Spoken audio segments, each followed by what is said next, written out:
Hi, my name is Heather DeLal. I'm one of the co-chairs for the ACRL DOLS Research and Publication Committees. Every spring we do an author forum, so I thank you so much for coming. And I wanted to thank my committee members for helping me bring this forward. Right now, I'm going to introduce Shemaine Tucker, who will be our host for this session, and then she'll introduce our speakers. Thank you, Shemaine. Good day to everyone, and thank you for coming to the presentation from the Distance and Online Learning Section DOLS. I'm Shemaine Tucker, and I'm also the section chair of DOLS. So I'm glad to have you all here for this wonderful presentation for today. So I'd like to introduce our speakers. I'll just give you a brief, actually, I'll just give you their names, and as they're going through their presentation, I'm sure they'll be saying things about themselves. So we have Diane Zabel, Lauren Reiter, and Miyoko Hosoi. So without further ado, I'd like to turn it over to Lauren to get the presentation started. Thank you. Great. I'll just be sharing my screen. So hopefully you can all see that in a moment. And I'll turn it over to Miyoko to get us going. Great. Thank you very much. Hello, everyone, and thank you, Shemaine, for your introduction, and thank you, Heather and others, for inviting us, and thank you, everyone, for being here. We are very excited to be part of this forum, and I'm Miyoko Hosoi, Associate Dean for Collections, Research, and Scholarly Communications, and I'm joined by my colleagues also from Penn State, Lauren Reiter, Business Librarian, and Diane Zabel, the head of the Schreier Business Library. So we are all from Penn State University Libraries, and we share a similar background. We all have worked as business librarians and frequently read business literature. So that might have impacted or influenced our interest in research design. So we just wanted to share a bit about ourselves. But thank you again for being here. And next slide, please.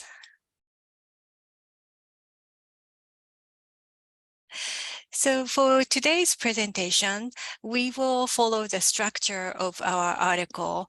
Our article was titled Reshaping Perspectives on Flexible Work, the Impact of COVID-19 on Academic Library Management.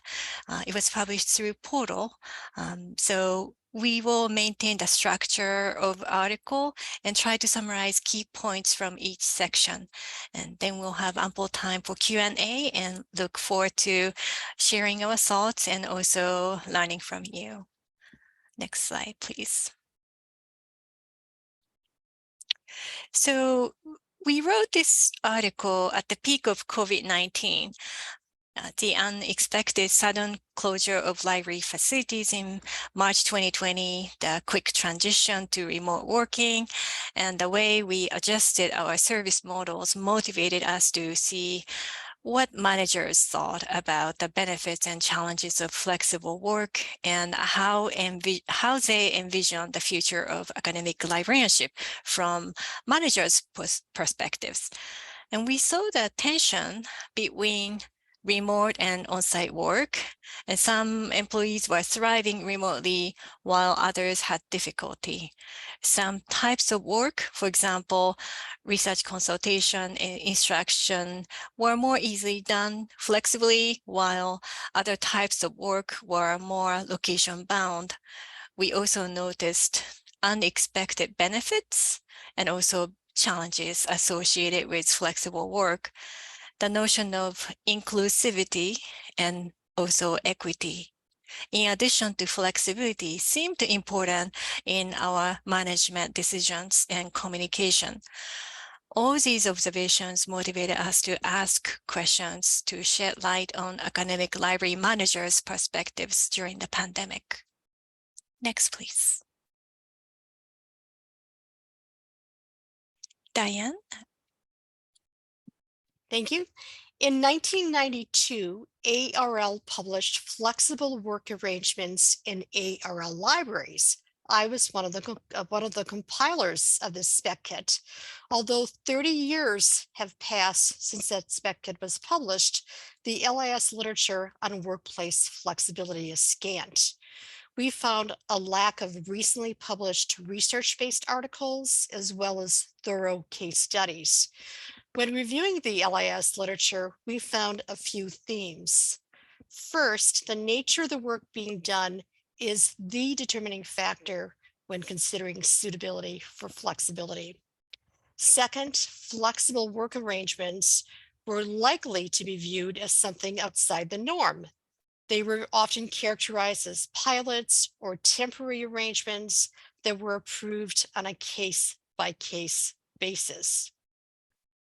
In contrast, the management literature is substantial. A business case can easily be made for flexible work arrangements. Many studies reported positive results in terms of employee performance, such as increased productivity and greater job satisfaction, and researchers demonstrated how these outcomes benefited the organization.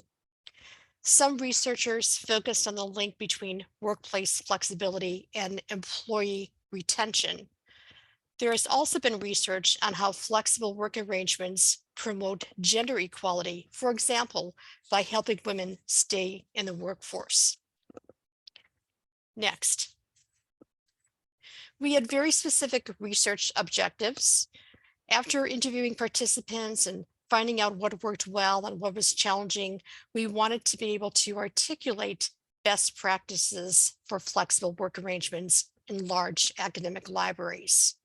We wanted to look at the benefits and challenges of flexible work as a strategy during the COVID-19 pandemic. And then finally, we wanted to look at the future of flex work for librarians in academic libraries and implications for academic libraries. Next. So I'd like to share a bit about our methods and how we approached this research. So we relied on quantitative and qualitative data that we collected through interviews. We assembled a pool of associate deans, associate university librarians, and equivalent positions at the top 50 ARL libraries. In that pool, we had 178 individuals. Mihoko sent out a recruitment email. We were able to schedule interviews with 31 individuals. So this was in August and September of 2020, just to give you an idea of where we were all at that time. The participants met with us via Zoom for about 30 to 45 minutes. Two of us participated in each interview, with one of us acting as the interviewer, the other taking notes. We used a structured approach to the interview with 7 questions. After collecting our data, we developed a list of some initial codes. We did a small sample based on our initial codes, and then we refined the codes accordingly. 2 of us coded all of the interviews, and then we did compare all of our codes to check the validity. Then we transferred to Excel for quantitative analysis, and then we all worked together to identify themes, pull out illustrative quotes, and we'll share more about that with you next.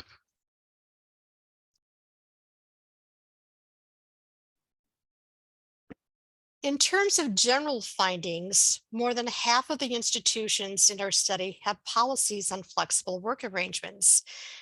These were in place prior to the pandemic. Some interviewers indicated that these policies were strict and that there was a tendency to not approve requests for flexible work arrangements. Almost 2/3 of interviewees noted that working on site was the norm prior to the pandemic. Those employees who could work flexibly generally had arrangements which were approved on a case-by-case basis. This supports what we found in the LIS literature. Employees were able to pivot quickly and work from home. This was a very pleasant surprise. And then increased productivity was reported as the leading positive outcome. And some work requires employees to be physically present. This includes employees who need access to collections. So there was a general acceptance that not all work is suitable for flexibility. Next.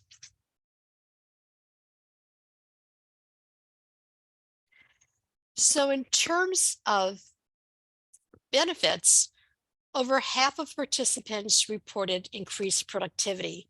In addition, some interviewees made reference to improved processes, such as payment of acquisition invoices. Many interviewees reported that remote work allowed for completion of projects that had been on the back burner. In some cases, employees across divisions collaborated to complete this work, and this was collaboration that probably would not have happened pre-pandemic. Many employees learned how to leverage technology for group work.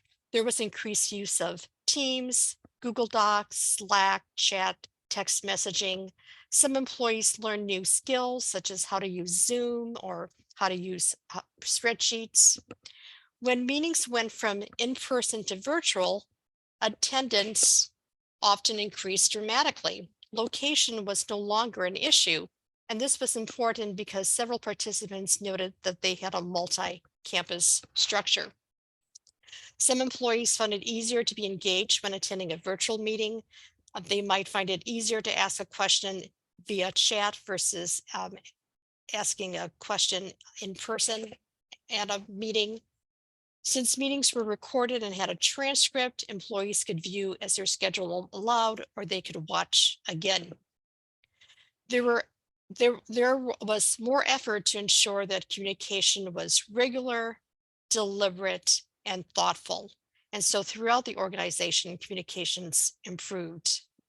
However, there were also challenges.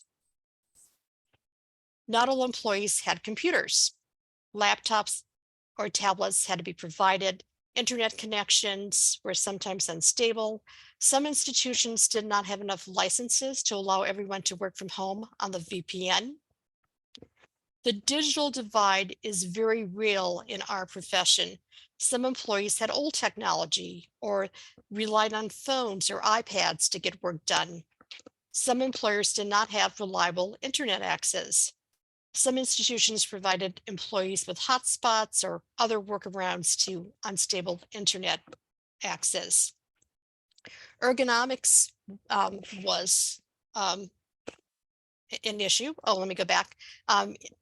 It was common also for employees to experience Zoom fatigue after spending so much time in virtual meetings. Some employers built in breaks or had engaging activities such as discussions in breakout rooms or use of polls in order to reduce fatigue and make meetings more engaging. And there was also a general effort to make Zoom meetings shorter. And then ergonomics presented a challenge. Many employees had makeshift offices at home. They missed their chair, their desk, their monitor or monitors from their campus office. Many institutions are prohibited from purchasing furniture and equipment for home offices or for reimbursing employees for these expenses. Some employees found it difficult to work from home because they had caregiving responsibilities. Some employees had childcare or elder care responsibilities or both. Caregiving was especially difficult for single caregivers. Some employees preferred to be on site. They felt isolated working from home. Work was a social outlet for these employees. There were also equity concerns over who was working on site and who was working remotely. It was often staff who were working on site, while librarians were better able to work remotely because of their job duties. Librarians also tended to have more resources in terms of technology. Next. So as Diane mentioned, one of our objectives was to determine best practices for flexible work arrangements, and we learned a lot from our participants. One of the best practices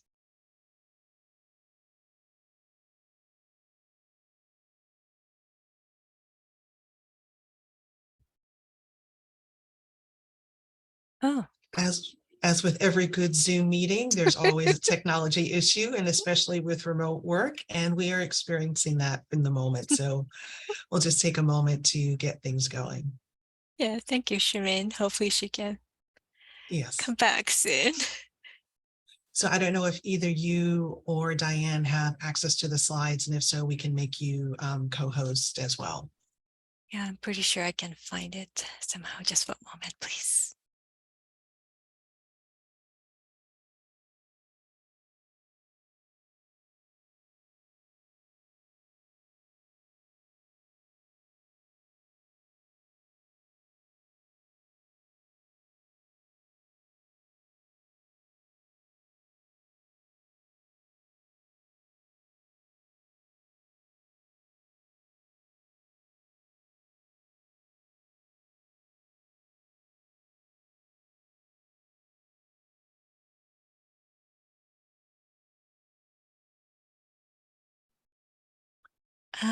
Am I allowed to share the screen? Looks like I have the permission. So let me open the file. Just 1 second.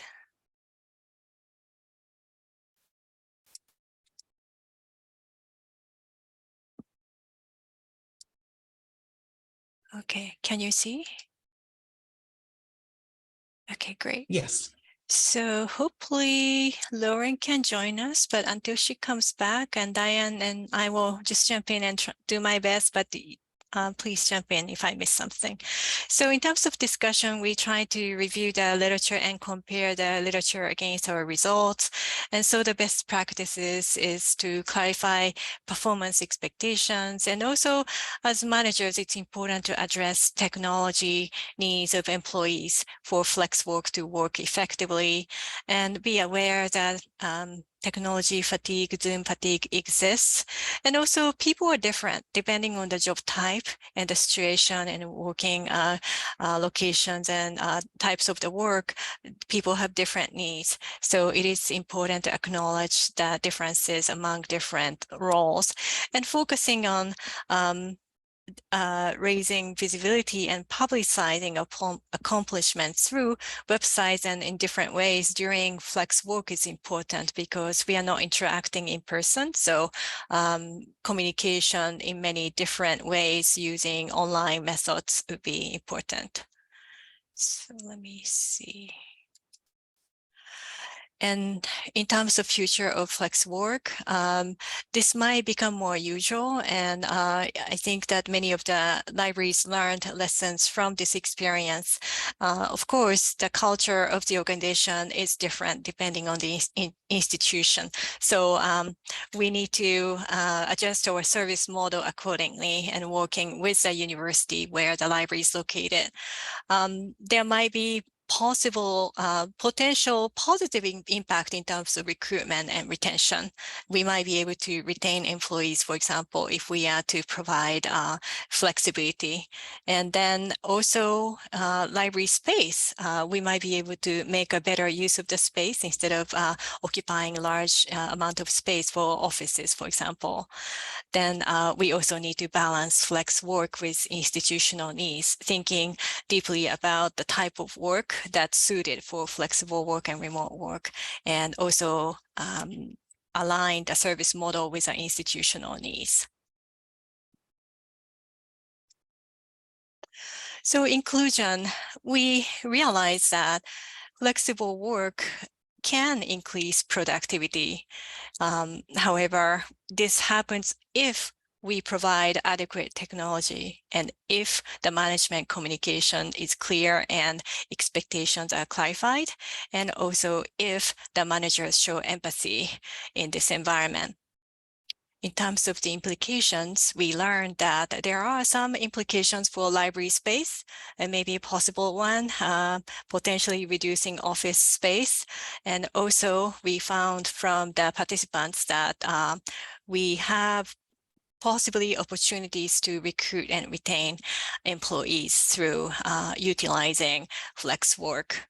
And increasing productivity also came up in many of the conversations that we had with the participants, and increased collaboration because of the usage of Zoom was also mentioned frequently. And because we are probably traveling less often, well, now situations are changing again, but during the pandemic, because of the cost savings, we might be able to use library resources more effectively in different ways. we did find many comments about the digital divide. Some employees were thriving remotely, while others were struggling, partly because of the technology. And certain types of work were going very well remotely. Again, things like instruction and research consultation were done effectively remotely, and some other types of work required on-site access, particularly when the individuals deal with physical items. So we learned that although there are many positives, it can be stressful to work remotely, and it can be isolating, and Zoom fatigue again was often mentioned. So managers need to realize that it's not just flexible and it's wonderful, but actually it can be stressful. So that was frequently mentioned. And some participants also mentioned that creating shared value across employees can be challenging in this environment. So we learned a lot. There are many positives, but we also learned that there are some challenges, and there is role in terms of managers' role in that they need to communicate clearly in terms of expectations, what's expected, and show empathy in their communication and increase the number of communication, but also quality of the communication. So thank you very much, everyone, and sorry for the technical issues, but we'd be happy to answer any questions you might have. Thank you. Thank you, Miyoko. We have a couple of questions in the chat, so I'll start with those. And the first question is, did anyone in your research group talk about inclusivity for disabled library workers? So Diane, I don't remember if this topic specifically came up. No, it did not. And that's a very interesting point, because the broader literature on remote work has talked about how it would be a strategy to bring in disabled workers, right? So it's very interesting that no one mentioned it. Right. I do see that we are paying more attention in terms of designing, for example, documents or PowerPoints, and thinking accessibility more carefully. So, but in our research, that topic did not come up, but it's an important topic. I would also add, it didn't come up exactly or explicitly, but there was discussion from our interviewees about the importance of considering like the whole person and everything going on in someone's lives. So that would be a factor of someone's life that would be taken into consideration as well. And I just wanted to apologize as well, again, for the technical difficulties I experienced. And thank you to my co-presenters for carrying on so well without me. Oh, no worries. I'm glad that you're back. And our next question is, have you done follow-ups with participants to see how their opinions changed as employees were no longer under lockdown? It seems that some leaders would say it seems that some leaders who were okay with it have done a 180. Has that been any of your experience? Well, we haven't done follow-up research and haven't really thought about it, but I will just use Penn State as an example.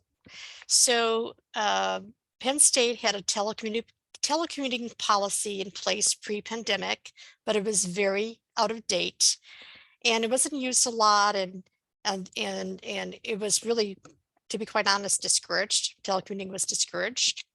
And then Penn State used the pandemic as the opportunity to rethink flexible work arrangements. A task force was formed during the pandemic, and a new flexible work policy for staff, and I want to emphasize staff, has been developed and just recently implemented. And the guiding principle is that approval of flexible work arrangements depend on the nature of the position and specific needs of the unit. And so flexible work options at Penn State for staff include, but are not limited to, 100% remote, hybrid schedule, staggered start and stop times, compressed work schedules, voluntary phase retirement, and then flexible work arrangements for staff are documented in Workday. This is the HR system that we use here. And the option most use is hybrid schedule. But faculty don't document remote work in Workday. They're expected to be on campus part of the time to engage with students, and faculty have been told that you may not work remotely 100%. And for example, librarians at Penn State have faculty status.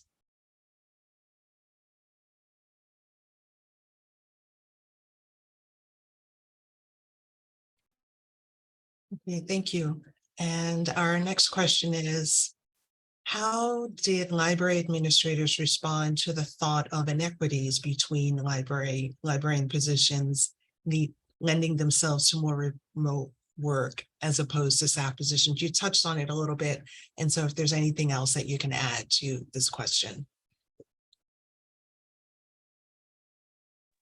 I think they were very sensitive to this issue, and this came up, I think, probably in every interview that we did. And again, I think they were kind of torn because we see this inequity, but in reality, we have to look at what is the nature of the work being done. Do you have to be on site, or could you do it remotely? Yeah, I think they were very careful in their communication and recognizing that this tension exists depending on the nature of the work. So it required careful consideration, but also realization that certain works need to happen on site. So yes, so it probably we needed to balance the thinking in terms of thinking about the employees, but also thinking about the library users, what needs to happen, and yeah, strike a balance that way. And were there any accommodations for, those that had to be on site to help with this, the change, like giving another, looking at things for the future, like what kinds of flexibilities were given? I don't know if any of the participants mentioned that kind of stuff. Some of the interviewees did talk about they realized it would be very stressful for people to be on site every day. If possible, they tried to make sure that that wasn't the case. And in some cases, people would come in only as needed, or maybe they would be half days on site and then work remote for the remainder of the day.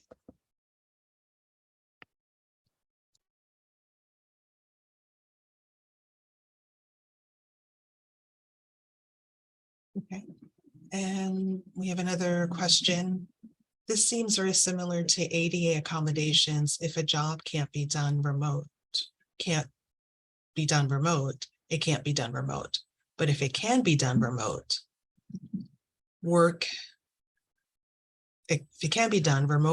it needs to be considered as an accommodation if needed.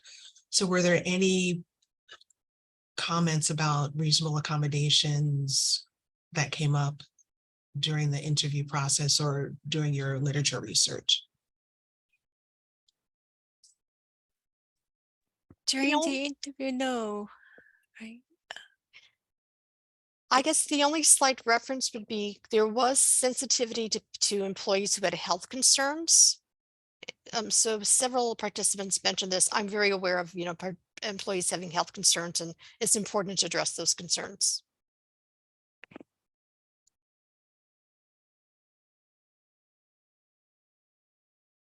Thank you. And just, looking at the article and looking at takeaways, if we start with a broader understanding of some of your most important takeaways included in your abstract, which stated careful communication and compassionate leadership are needed for successful, flexible work environments. Did any of your interviews uncover clarifications on what careful communication was? Yes, several participants mentioned careful communication. And so in terms of the administrative communication, they mentioned that the quality and quantity increased during the pandemic, and communication from leaders were more timely, and managers saw more empathy toward the challenges that employees were experiencing. And some also commented that because meetings became more inclusive in the Zoom environment, it provided a much more even playing field or even access to the management. And our interview participants commented mostly on the benefits of using Zoom, and some mentioned Microsoft Teams in terms of program softwares. And I would say in the early days of COVID, participants talked about how in some cases there was almost communication, on a daily basis because things change so rapidly in terms of developments. So one thing to know is that our interview involved managers, associate deans, and AULs. So that might be an important consideration, because I realize this group of participants might tend to work sort of, I understand that you're interested in flexible work. The participants tend to be more administrators, so they might have had kind of big picture concerns in many different ways. So just a background that I just want to mention. Well, thank you. And, since you were talking about the participants being managers and AULs and, those in administrative positions or, middle or senior management and leadership, did you learn whether the participants or managers working from home were more often than before the pandemic? So were they doing this on their own beforehand? Or did you notice that if they mentioned that they themselves were then start to include a more flexible work environment? Yeah, so I think the question's kind of getting at, can administration management be done flexibly as well? And what we saw was that our interviewees were definitely working flexibly, working from home more often than they were before the pandemic. It was the same for all employees, that administrators tended to be on site the same way as any other employees, again, before the pandemic. With kind of the move to flexible work arrangements, that did to follow suit for administrators, for managers as well, but it varied greatly across our participants, kind of how that played out. There were some administrators who were not coming in at all, either because their own libraries were completely closed at that time, or possibly health considerations, other reasons for staying home. Others spoke of having kind of rotation among other library administrators to ensure that there was some administrator on site at some point during the week at all hours. So it was kind of varied across the board, but definitely all of them were participating in some type of flexible work arrangement, and people were making that work, even if they maybe personally found it challenging to manage people at a distance, manage people remotely. This is, I think, many of the questions that we asked would be ones that would be interesting to follow up on, to see if what these kinds of practices look like now as well.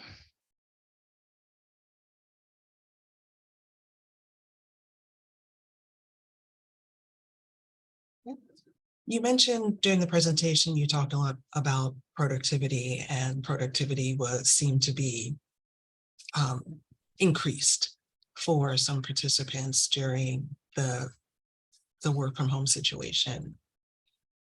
And have you considered serving the same employers, and those institutions to see what they thought about if productivity has continued to excel, and the benefits of the productivity? And if you were to follow up with them, like what types of questions would you ask related to productivity? That would be an interesting question, I think, because in part, I think that perhaps we saw this increase in productivity because the managers we surveyed said, we know people are working really long hours, and everyone in the Zoom room might say the same thing, right? And in part because it's very hard to separate when your dining room table, in my case, is now your new office. It's very hard to separate home from work, right? And it's very hard to walk away from that computer and to keep on working, right? And people even talked about how they felt that they were concerned about people putting in longer hours working remotely because of not having that break between, work and home.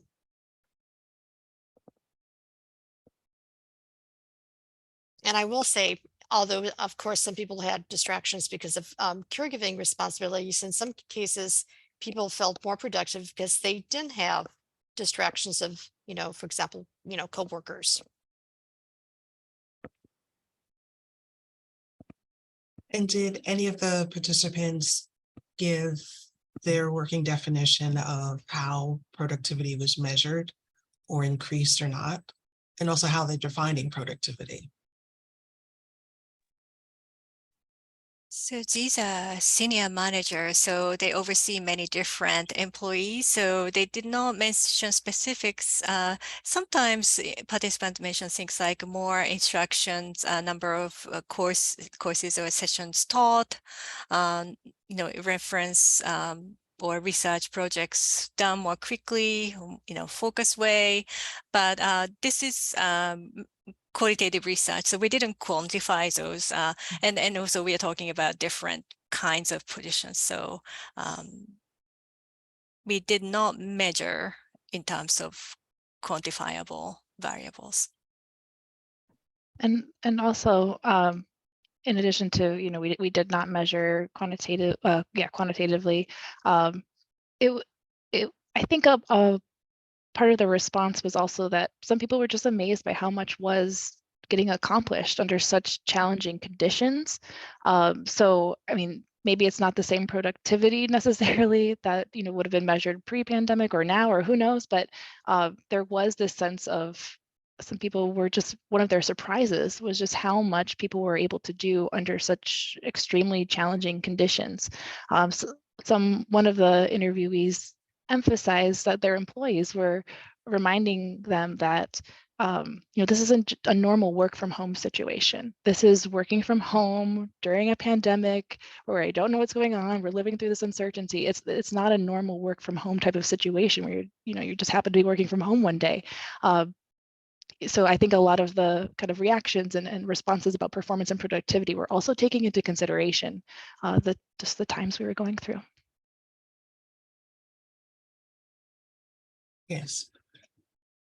So you mentioned, what some of the interviewers and participants mentioned, and I'm sure like all of the interviews that you collected, there was a lot of information, and deciding what to include in the article. Was there anything that you didn't include in the article, such as a quote that you would have liked to have included?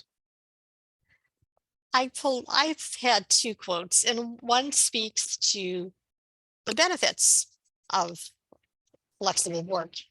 And so the quote was, there is more awareness of what is going on in an employee's life. We are seeing the whole person at work.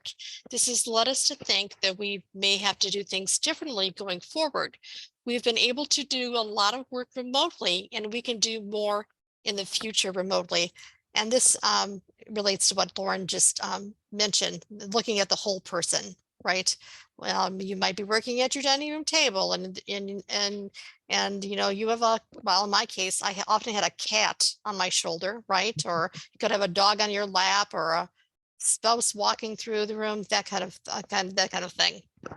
And then in terms of the challenges, I love this particular quote. The lack of human contact has been difficult. I miss the serendipity, the hallway conversations. It's hard to keep your ear to the ground when communication is now via email or Zoom. And just think about that. That's really true.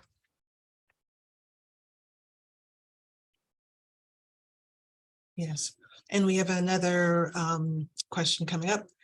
There's certainly a lot to think about in your article, and speaking of those surprises Lauren's describing, you wonder, oh, I'm sorry, the surprises that are coming up. So in the presentation, you mentioned some of the challenges of, lack of equity, ergonomic, Zoom fatigue, the digital divide and isolation. So since we have, Penn State to use as an example of having these challenges, what's happened since that time for addressing these challenges within Penn State? Well, I think we understood very quickly the importance in making sure employees had laptops. And so, for example, we have bad weather days here. So we have an HR policy that if you think we're going to have a bad weather day and we don't want you to risk your life coming into campus, and if you want to work remotely, make sure you take your laptop with you home every night, right? And I think that we've learned that because we still have some employees who either have a hybrid schedule or some might have gotten permission of their staff members to work 100% remotely. We have to realize that it's a very different set of skills on learning how to effectively manage virtual employees versus employees who are on site. And we have to remember not to forget those employees who are working virtually 100%. We need to make sure that we maybe have special meetings or virtual discussions to make sure that person's not lost or forgotten. It's the point that Mihoko made about making sure that we don't forget about that kind of invisible worker. Yeah, I also want to add that for any new positions, and this question about flex work is very common. So we revised our job posting language to insert something about this flexible work consideration to signal that we are willing to consider, and it depends on the position itself. However, we want to show that we want to be flexible in considering different types of work and attracting the best candidate possible. So that's one of the things that we've started doing recently. And more employees, particularly staff employees, are now working remotely, and library faculty do need to work on site at least some portion. So we're not allowed to work 100% remotely if especially for faculty members. So anyway, overall, I think flexible work is increasing at Penn State. Well, thank you. There's a comment that it's encouraging news to hear, and Penn State keep up the work and keep publishing so that other institutions can take your lead and adapt it to their models. And kind of following up on that, what advice do you have for being able to articulate the benefits of working flexible work arrangements to senior managers at institutions that may not include staff in this process? Right. Our literature review touched on this topic a little bit. So senior administrators might understand the benefits of flex work, but still might not want to promote them for many different reasons. For example, these arrangements cannot be offered to everyone in the same way. And some people might have to be on site because of the types of work that they are involved in. And some managers might want to protect the library space. The situation varies depending on the library as well. And also some administrators might tend to be influenced by performance-based argument. So our literature review showed that, for example, managers tend to support flex work to improve performance rather than to ease work-family balance. So given this background, instead of saying that I can do all my work remotely and that'll allow me to spend more time with my family, it might work better if you say, for example, I can get a lot more done if I work from home. Or so use the framing of productivity effectively in your communication. That might help articulate your proposal to work flexibly or remotely.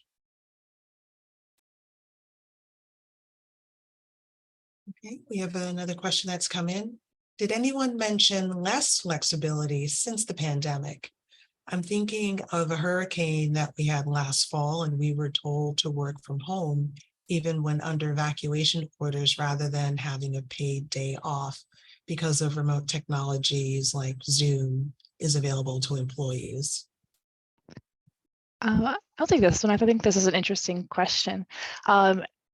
In general, who we interviewed, they were forecasting that, like, no one really forecasted that there would be, less flexibility going forward. It was all thinking flexibly going forward. But again, that's kind of the broad view of what was going on, not these maybe more individual cases of situations occurring like this hurricane situation, or for us, there was a time when we were expected to work during like a snow closure, and now we're kind of moving away from that.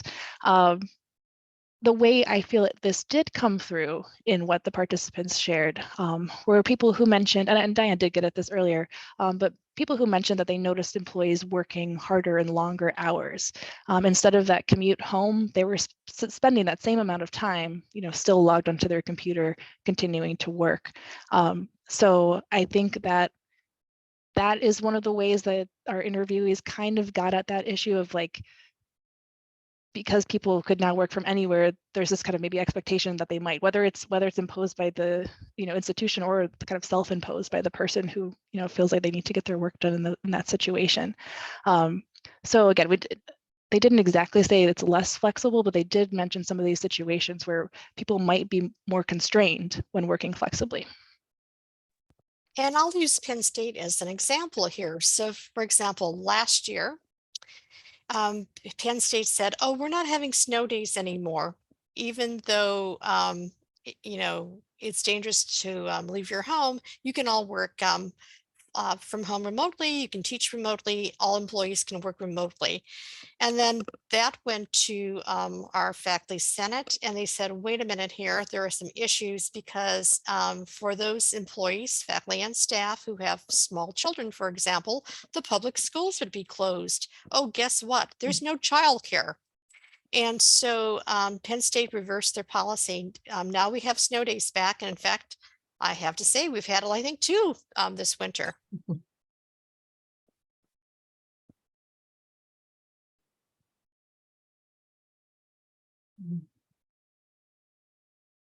There's a comment like that's a great end to the story, that, talking about flexibility in any policy has to take into account, as was mentioned earlier, the whole person. And so, yes, you may be able to work from home, and if there's weather related opportunities that you may not have the technology to do the work because there may be power outages. So based on everything that you've done in the research and the questions that have come up and the way that you've addressed the questions, is this process of flexible work agreements is, the key with this is flexible, and not so much in the work, but also in the process of making those arrangements, that there has to be flexibility in all of these areas. So do you see this as something moving for future that most, or with, you've mentioned Penn State, look, having more flexibility, that you'd like follow up with additional research for the institutions that participated in the initial research, like seeing what's happened now post-pandemic of being able to be back on campus?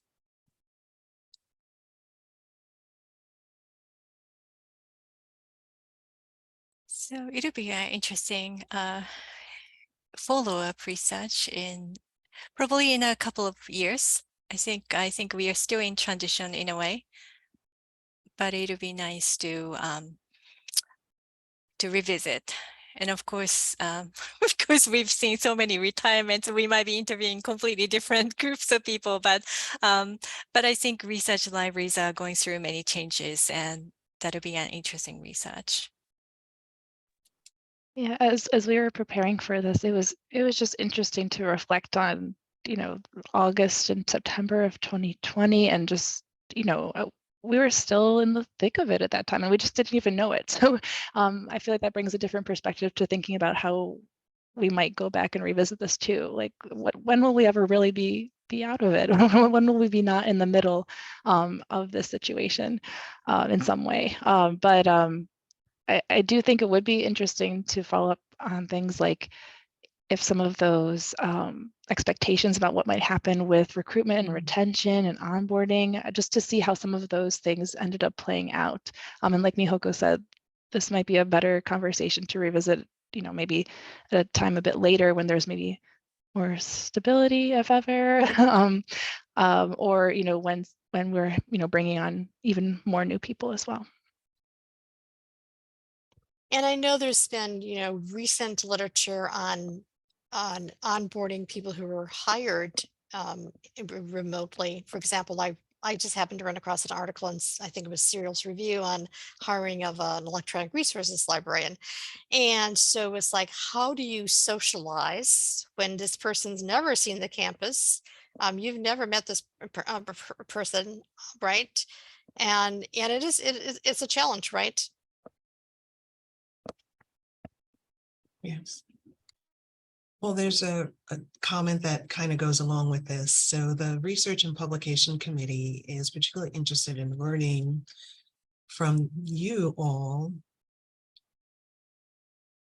like, how do you encourage researchers, inspire and mentor new library researchers?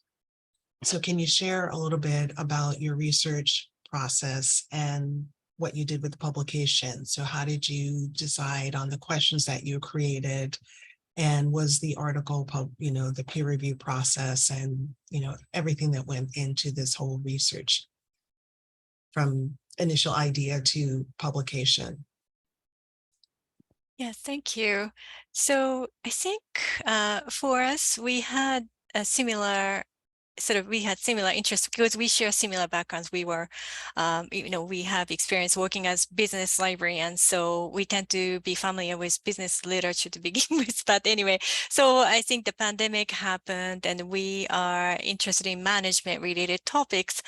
And so back then, COVID-19 and the impact on management and employees. So we had this starting point, but then as we start reading literature, existing literature, then it's easy to see some gaps in the literature, as Diane mentioned. So this topic is robust in terms of business literature, but limited literature existed in library literature. So we had opportunity to ask questions based on those gaps and findings based on the literature review. But we like the interview method, which is qualitative research method, as you know. And so the difference between survey and interview method is that it's not that we are focusing on quantitative productivity or number-based outcome, but we want to really listen and shed light on people's stories, lived experiences, and wanted to clarify and also probably inspire and refute some of the common assumptions. So we asked many different questions based on the background and based on our interests.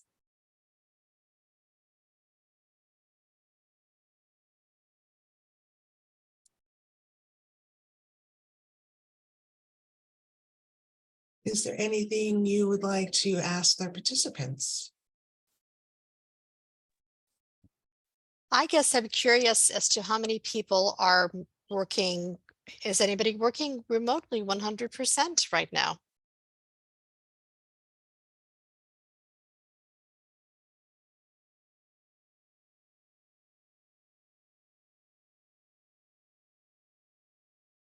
So we have someone who's 100%, someone who wished there was more flexibility to work remotely. We have someone who's working 1 day a week remotely.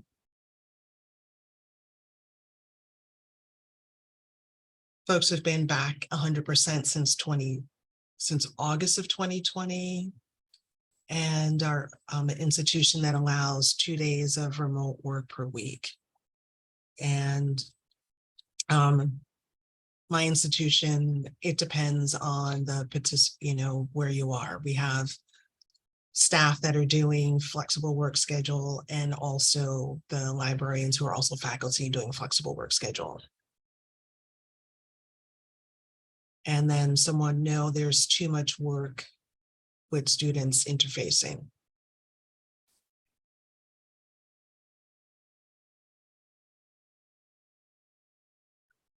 And some had to beg and fight to having a 1 day a week as librarians or faculty. That comment is interesting because we didn't really find any relationship to faculty status and workplace flexibility. We had interviewed participants and they were at institutions where librarians had full faculty status. And the norm pre-pandemic was, for the most part, for these faculty librarians to work on site. They might work offsite if they were trying to complete a research project, for example. So our hope is that going forward, more librarians will have flexibility regardless of faculty status.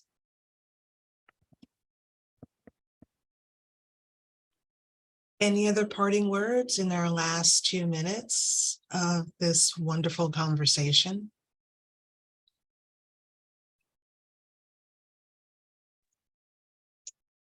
Well, I'm going to jump in as the co-chair. Shemaine, thank you for doing a wonderful job hosting. Mahoko, Diane, and Lauren, that was incredible. It looks like we had a really interesting discussion. I just want to let everyone know that the DOLS committee, R&P committee, does post top 5 articles 4 times a year. And this article was a part of our September posting. The most recent article we're going to put in the chat, the link for that. We also maintain a Zotero library of articles related to distance and online learning, which is available in the new chat link that Brittany's going to post. And then finally, if you're a DOLS member, we also keep track of the DOLS member publications. So please submit your publications so we're aware of them, and we'll include it in our DOLS library and you'll be featured. Again, thank you so much to our presenters. Thank you to Shemaine. Thank you for all who attended and asked questions. This was a fantastic author forum, and I'm really happy to be a part of it. Thank you, everyone. I hope you have a wonderful day. Thank you very much, everyone.